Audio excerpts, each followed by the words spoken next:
Today's session will be a 45-minute webinar followed by a 15-minute Q&A session where you'll be able to ask questions related to the session. So how to deliver a presentation online. But as I said, presentation of any type of information, exercise classes, church groups, anything. So we'll have the 45 minutes of me chatting. I'll try and keep it short for you all. I don't really want to run over and take up your whole day.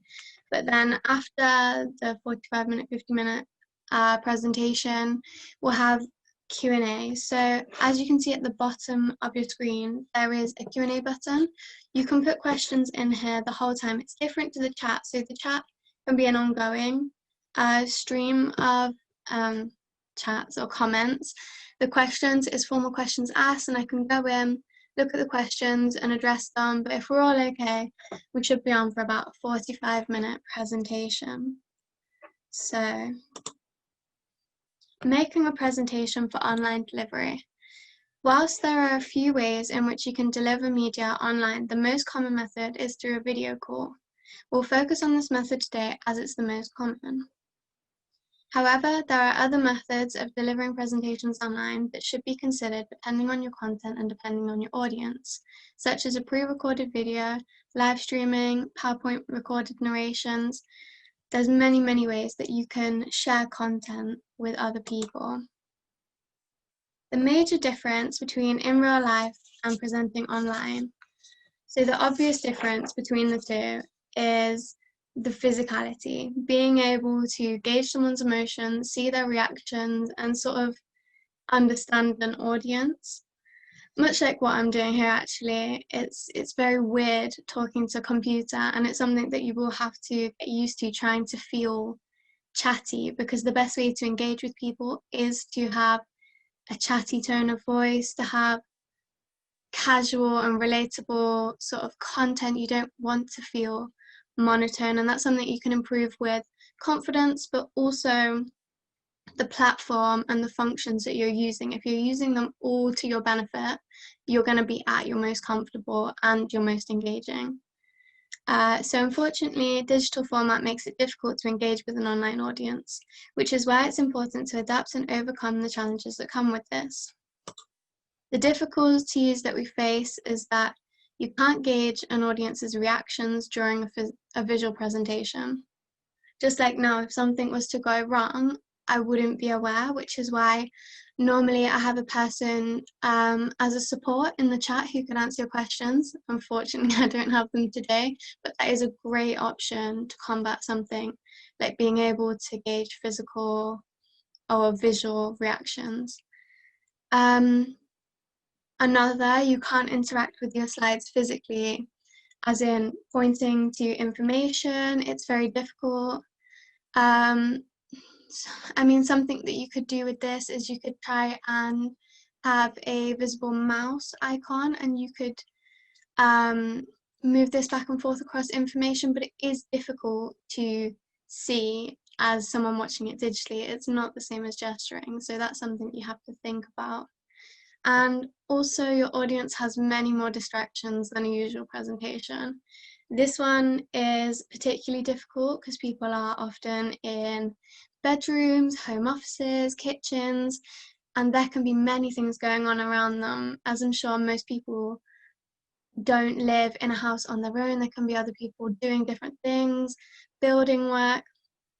I think if you have physical distractions whilst you're presenting, you just make a little statement at the start and you say, there's builders outside, really sorry if there's any extra noise, I'll try and stay as focused as possible. I think it's just making people aware. And for participants, I think a good way to combat this is to have video on, because people generally at least try to look interested if they have the video on, because they know that they can be seen and that you're looking to them for a reaction.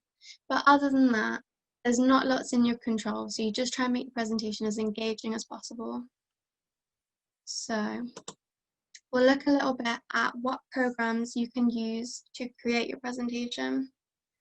So We'll quickly cover the programs and formats that you can use to create a digital presentation. There are a few programs available to you when choosing what you'll make your presentation with.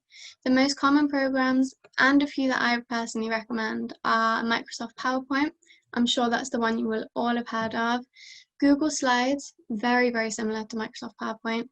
Prezi, which is another cool tool. It's a different take on presentations, which for a digital audience can make it more engaging, and also Spark Page. So what I'm working on right now is Spark Page, and I just thought I'd cover this because it's a program that I'd not used before. It's made by Adobe, and I found it really, really good, and it leaves you with a unique URL code at the end, which you could then email to people, and they have your presentation as a website format. So I'm not sure why that image has done that, but that would have been the logos. Microsoft PowerPoint.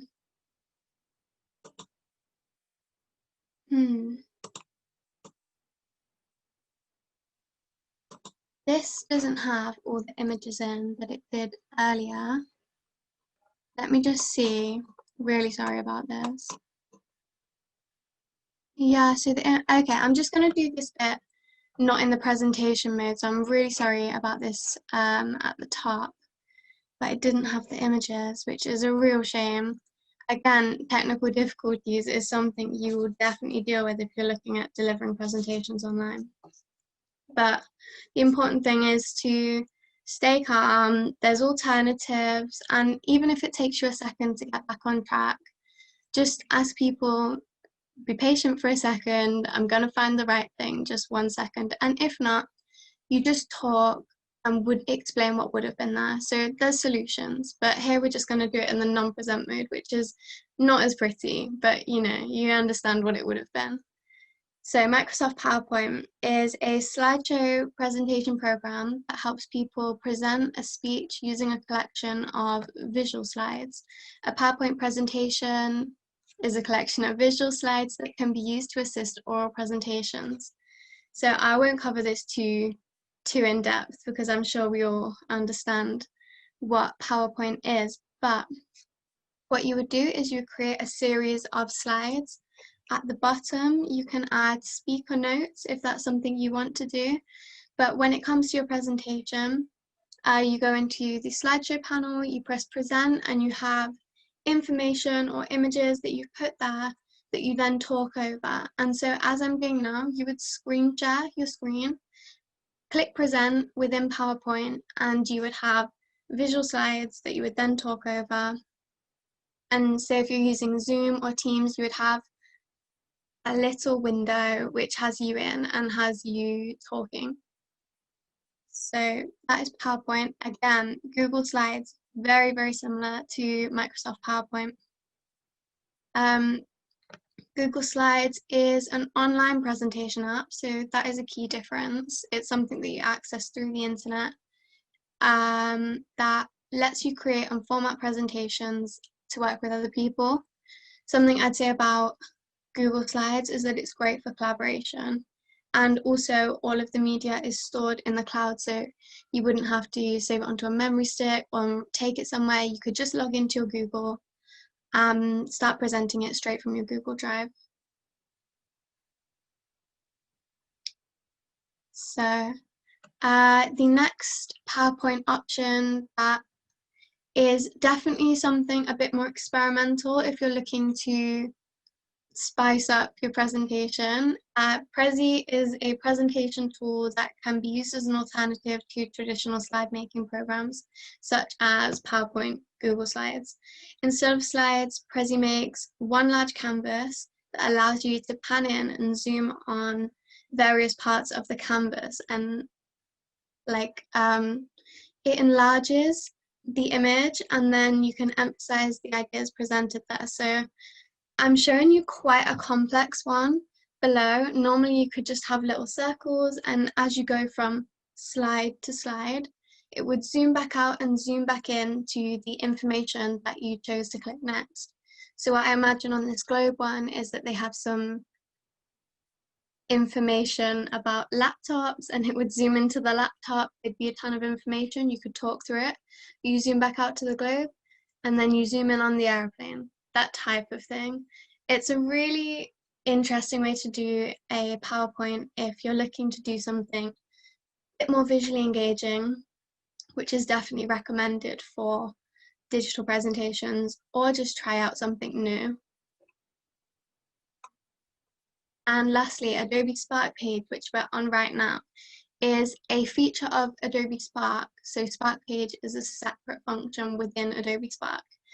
It is online, so it's another online program that you would use to create social media posts, shortened websites, which is what this is, Facebook posts, all of that sort of thing. It falls into the very like branding social media side of Adobe Functions.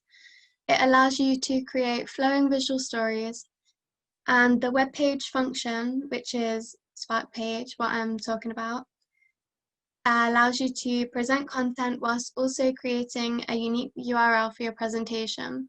So I can send you to the link to this presentation afterwards. It's actually, you can see it up here. This would be the link. Well, it actually isn't, but I'll show you. Just for sakes of showing you, I can actually do a demo.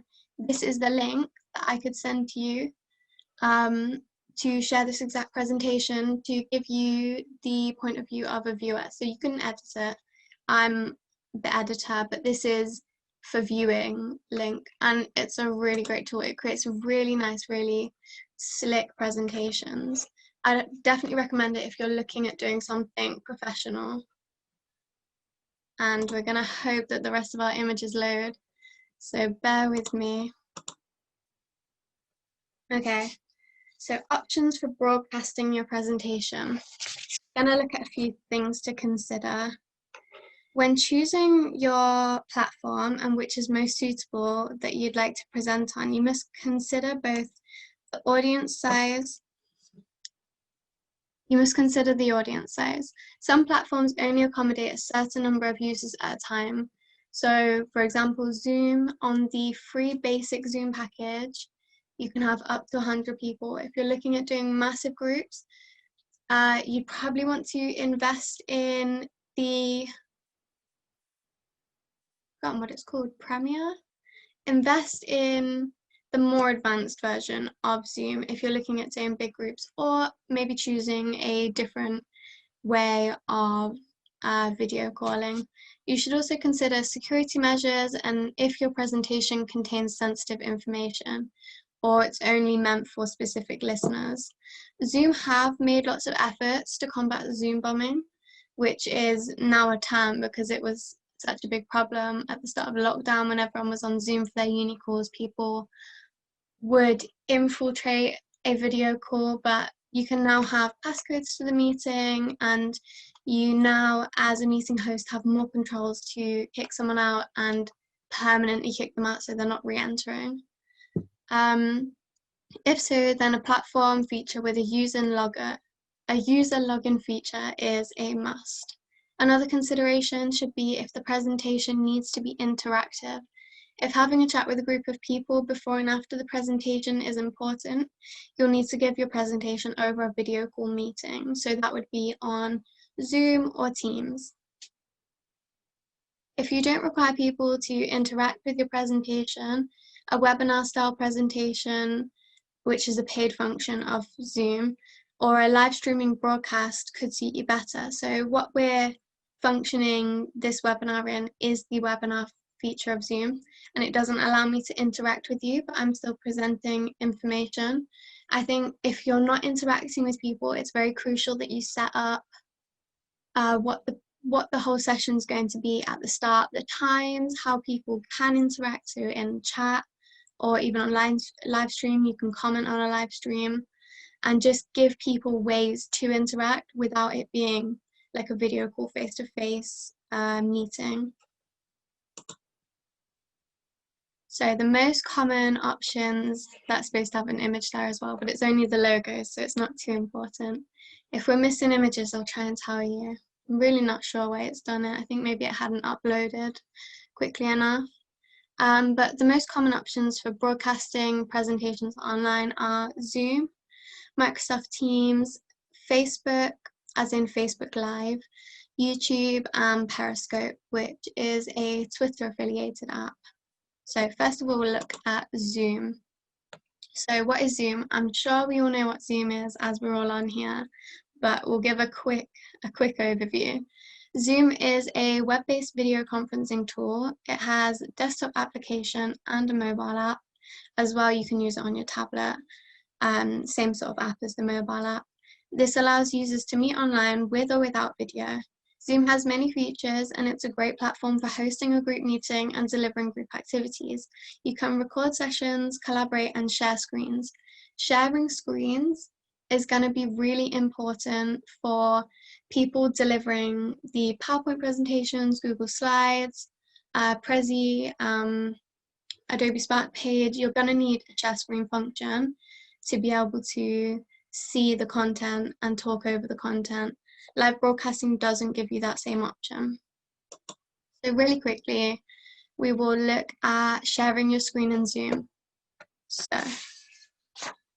I'll get onto the image bit.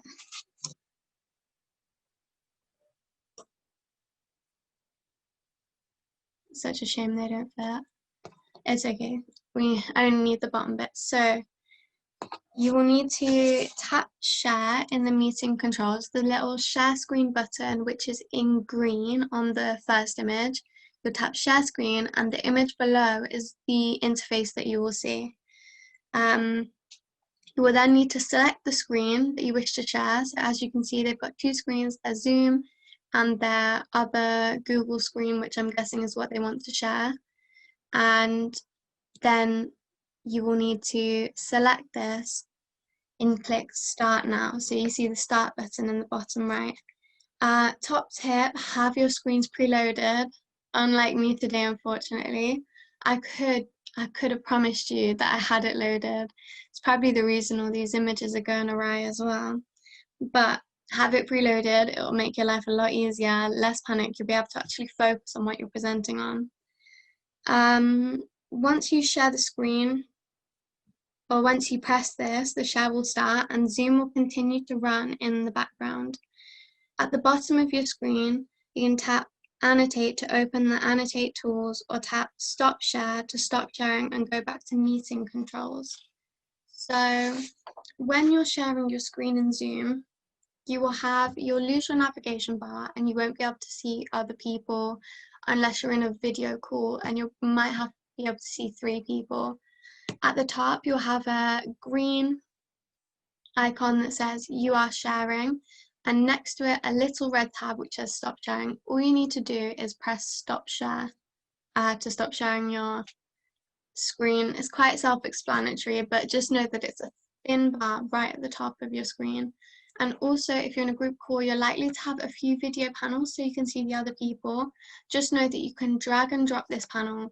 So if it's in the way of your presentation, other people can't see the panel, but if you need to read something, just pick it up with your mouse and you can move it across the screen. It's slightly inconvenient, but sometimes it just has to be done. That's why I recommend the Spark Page, because we have the 2 thick bands of white down the side, so I can just have my image right off to the right, so that it's not distracting for anyone. So the other option you have to use Zoom for a video call. Again, both Zoom and Microsoft Teams are more professional presentations. You could use things like Skype, or I wouldn't recommend Skype because it's being phased out. So Microsoft developed both Skype and Teams, and they're putting all their funding into Teams. But you could use Skype if you wanted to, because I think it's still going to be around for another 2 years. You could use Facebook video call if you want to do sort of an on-the-go presentation. You're not going to be able to screen share, but you can give group updates. Or you could even have printed out your notes and you can read out an agenda, that sort of thing. You can FaceTime a group of people, you can group call people on WhatsApp, but Zoom and Teams are what I'm going to recommend for your more professional presentations. So If you haven't heard of Teams, I'll do a quick what is Teams. Similar to Zoom, Teams is a messaging and video calling program that allows you to connect with other people in your organization or group. Teams is a simple and easy to use program, and it has many features. It allows you to message, video call, share documents, and much more. Teams is really good. It's more secure than Zoom, so if you are worried about security, it might be something that you want to look into. The only thing is you have your organization, and it's really easy to call people from your organization. If it's people outside of your organization, you're going to need to invite them as a guest to the call, which is completely fine. I think you can invite them by email, and they just click the link, confirm the date, that sort of thing. So, screen sharing. So, how to share your screen in a Microsoft Teams video call. Very similar to Zoom. You'll see with a lot of these that the icons for how to do things all look very similar. Video icons are the same, microphone icons are the same. The share icon tends to be a box with an arrow down the middle. So move your mouse to the bottom middle corner of the screen during a meeting in Teams.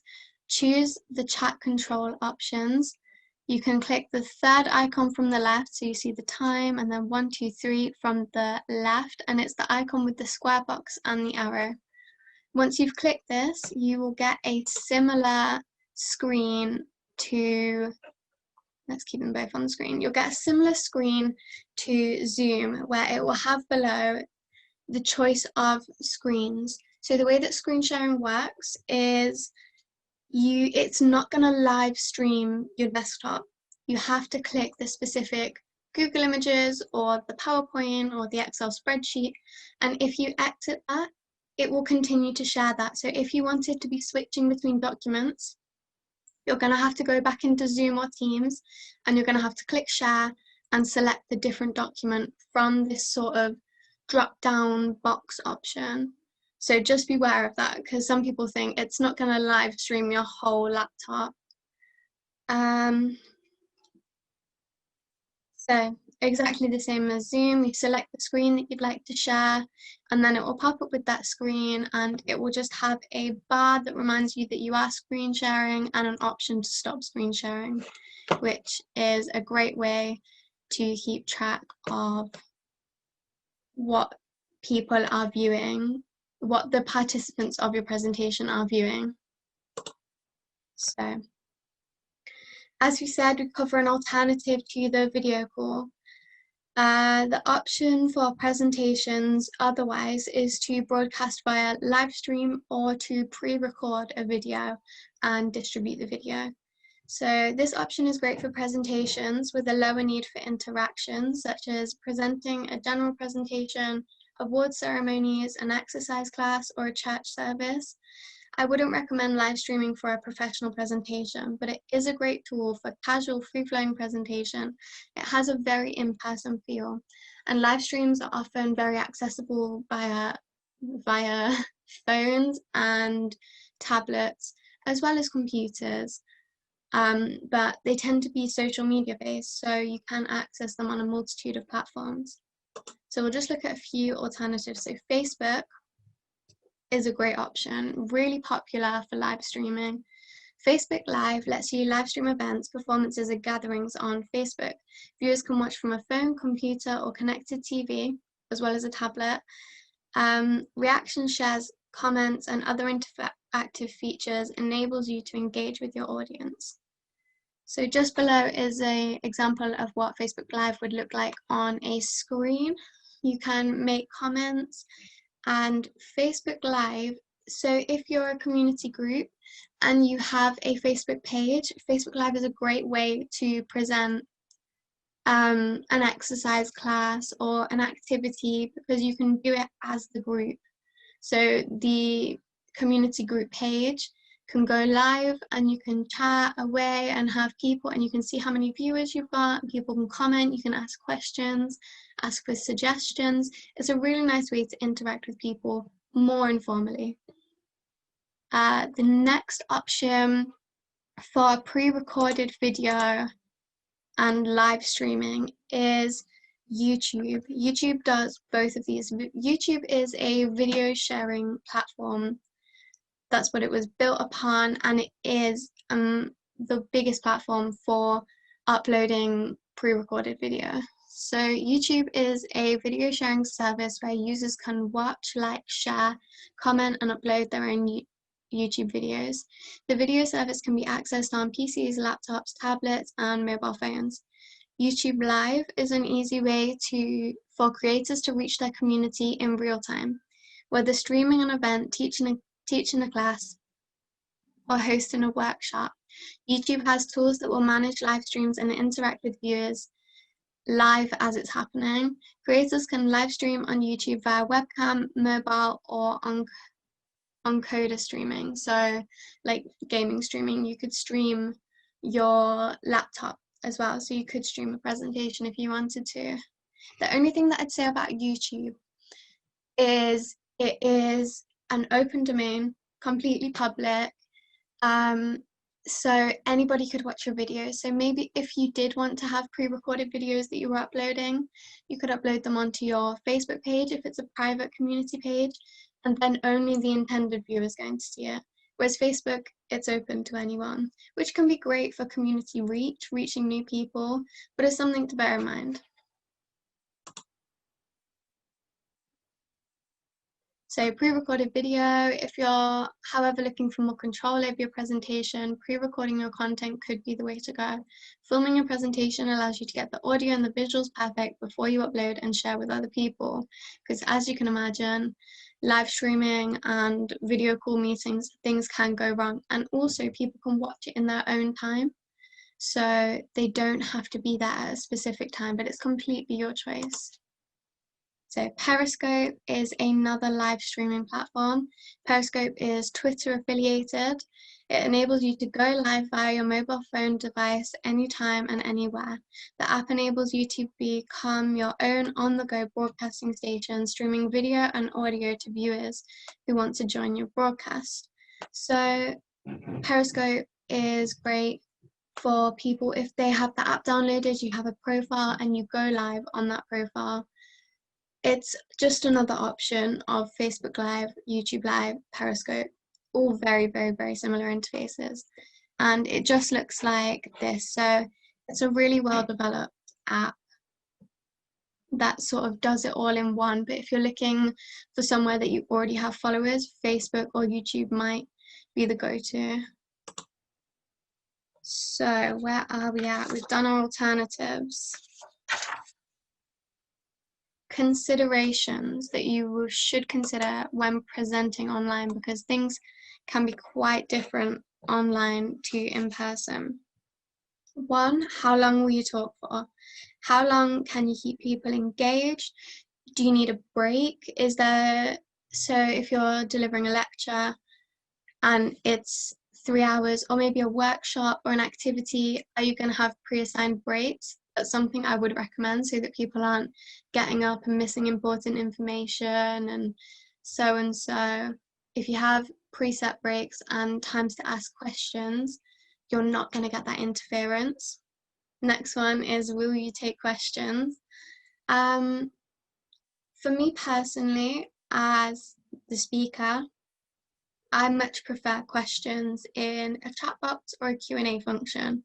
Of course, this is personal preference, but I think it makes it easier to deliver a full presentation, and just every so often check the chat box and check to see how it is going for everyone, if everyone's okay. But if you would like audio questions, a great option is reactions in both Zoom and Teams. You have an option to display an emoji. You could use it as like a hands up, like you want to ask a question, or you could ask, is everyone okay? Put a reaction, and people could all put a little smiley face, and you could just know that everybody was on board and that they were doing well there. Another question, is this a visual presentation? The reason I ask this is if it's visual, you're going to need screen share. So you're going to need Zoom, Teams, or something similar. If it's not visual, if you're just chatting, or you can sort of like physically show people like the piece of paper, like it doesn't need to be detailed, or no, they don't need to see a screen, then broadcasting is definitely something that you should think about for an informal presentation. And lastly is how people interact. I feel like I kind of covered that in the questions, but again, reactions and just letting people know when to ask questions and how to ask questions. And also like the timing when this will finish so that they're not rushing off or interrupting with any disturbance. Also, another top tip, ask people to mute their microphones if you're on a group video call, because it can really affect the audio quality. And also then you invite people to unmute when they ask a question, and it doesn't get too busy. People don't just shout out questions. There's sort of like an etiquette to it, and there's sort of like a back and forth that you ask them to unmute, they ask their question. It's very orderly, because things can get very chaotic very quickly on a digital presentation, whereas if you're in person, you can see the hands up. People know when people are about to speak because you can gauge your environment more when it's in real life. So, moving on from considerations. A big consideration, this was something I really wanted to talk about in this presentation, is considering accessibility. It's very important to consider accessibility when looking at presenting. I mean, even just having a video call online, but if you're presenting information, resources, an activity, something interactive, make sure that all people can take part, and it's something that isn't just one, like a narrow thing that it's going to be difficult for people who are visually impaired or hard of hearing. So, is your presentation accessible? Along with these considerations, accessibility is a very important factor to consider when creating your presentation. So I've sort of listed this as things you should do, sort of areas you can do, and I'll send you this resource afterwards. You can have it as a plain text document if you need that for like a screen reader, but it goes through research, need sensing, putting things in place, and it's a great thing to refer back to. So, research. Before hosting an online presentation, determine the accessibility features of the platform you'll be using. So, do I talk about this later? Okay, I'll talk about some of the accessibility features for Zoom. So in Zoom, you can customize the font of the chat. You can also customize the size. This is great if you're looking at accessible fonts. It should be at least size 14, and I think it's 1.5 spacing in between lines. So definitely incorporate that into your Zoom chat. And you can also use closed captioning in the accessibility settings, which is captions for your presentation. Or if you use Zoom with a screen reader, focus on what you hear with granular control or over-screen reader alerts. You can also easily manage all major workflows with just your keyboard. Zoom also supports keyboard shortcuts to navigate features. So not everything is clicking on the screen visual. Keyboard shortcuts, that's a great way to up accessibility. Features in Microsoft Teams are live closed captioning. It's an amazing feature to assist deaf or hard of hearing people attending presentations/meetings. I recommend Microsoft Teams' closed captioning service more than Zoom. I've tried to set up on Zoom a few times, and as I've not had anyone reply in the emails with this is something that they want, I don't have it on today. But Microsoft Teams, when I do use closed captioning, I find it more accurate and much easier to use. So that's definitely something to consider on what people's needs are and what platform you'd like to use. So that's research. And then need sensing. When sending invitations to join your virtual presentation, encourage participants to communicate any requirements they might have to effectively engage in your event.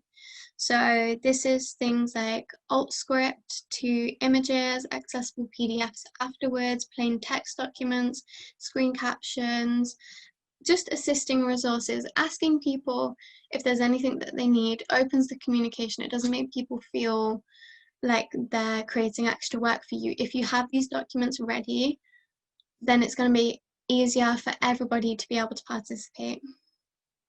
So putting systems in place. Oh, too far down. Before the event, there are several to-do items you should check off your list. These include adjusting your platform settings to record your presentation.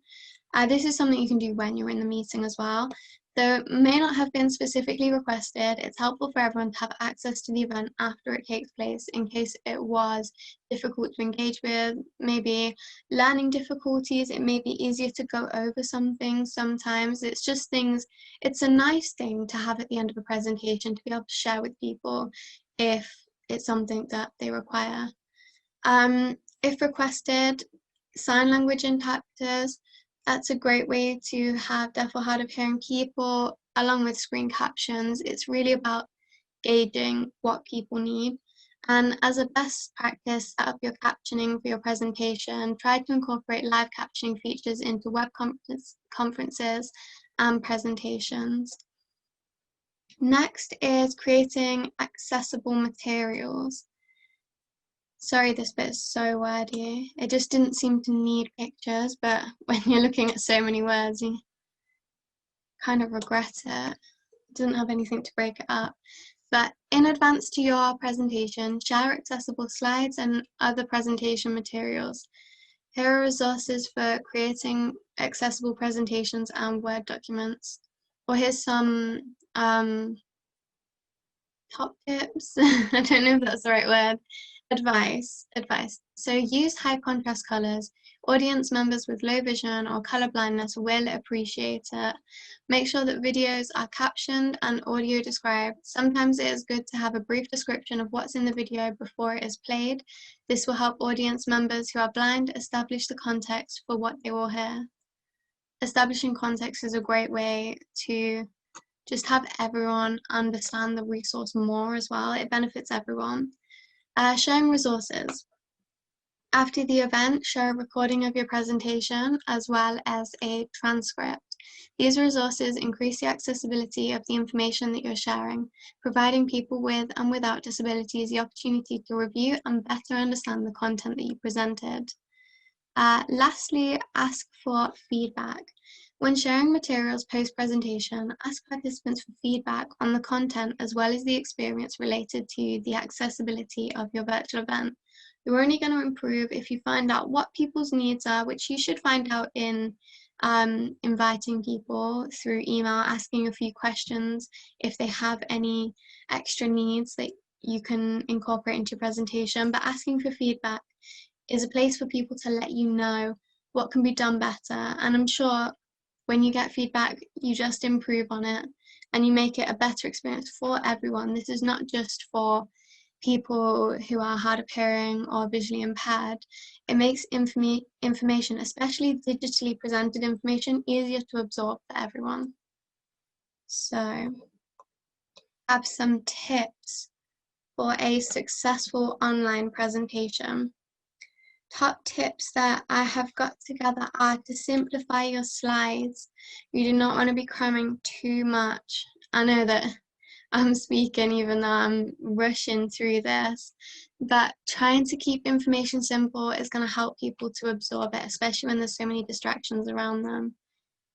Keep your content as visual as possible. Lots of text is off-putting, but make sure that in terms of accessibility, there is either alt text or description that you could put in the transcript or that you're talking. So say if you're talking, you have a script of what you've said that you can send out as well. Do tech preparations, test what you're using so that you know how it's functioning, so it's not a surprise on the day. If something doesn't work, you know why, or you can at least try a few things to try and correct it. Set the scene. I think giving context to what you're doing and introducing the presentation and the timescales allows people to understand the format and to just focus on what's going on rather than when it's finishing or being confused as to how this presentation relates to maybe what they're doing. Ditch the sweatshirt or other at-home pure apparel. This, it's important that even though people can see head and shoulders, that you are still presenting. You need to look presentable and to give the right impression. If you're running an activity or a workshop, of course, you don't have to come in a full suit, but maybe if you're doing a professional business presentation, it's something nice to put during this whole lockdown. I'm sure we are not often putting on our work clothes, so when you're given a presentation, it just gives you more of that confidence or just in the right mindset to deliver something professional if you're not sat there in your joggers. Light up your face, make sure you're well lit. Do not make a video call with a window behind you. It's going to give you overcast shadows all on your face, and just making sure you're well lit and easy to see is just going to be one less distraction for people viewing. And make sure people can hear you and only you. Try to limit audio. If the dog's barking, maybe you can ask someone to take it to another room before. Try and put those sort of things in place. It's all about minimizing distractions. Look people in the eye. That's if you can see them. I can't see you, so I can't look you in the eye. But what I try to do, I do have a script because I think it helps the progression of the presentation. I try as much as I can to not look at the script and to try and make it very chatty and informal. So that's an alternative to looking people in the eye if there's no one for you to physically look at. Just try and keep your eyes up, focus, and it will come across more confident and more, not assertive, but like assured, like you believe what you're saying. Regularly re-engage your audience's attention. It's not something you could do in a live broadcast or in a webinar, but it is something you could do in a video call by asking more questions than normal, having people react to things and trying to get people involved, because it is harder to focus on a digital presentation. So I'm aware I'm nearly at my time. Oh, I am at my time. But this is our last section. I just really wanted to quickly cover requirements. So non-tech requirements, your background, keep it neutral, clean and bright.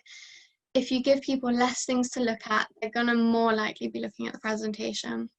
Have a dedicated presenting space, set up your desk in a room and practice delivering your presentation in this space. Try and make sure it's removed from, if you've got young kids, them playing somewhere else. Again, all of this is about removing distractions.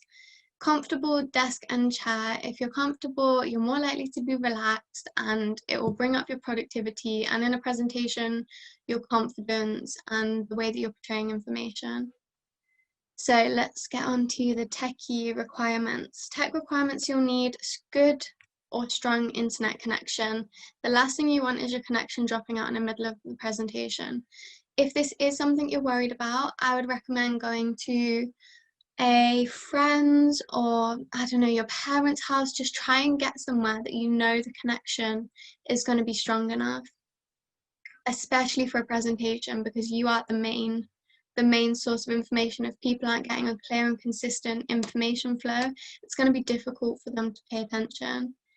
Good audio quality. Test the sound quality with your laptop speakers. You can do this in the actual video call feature.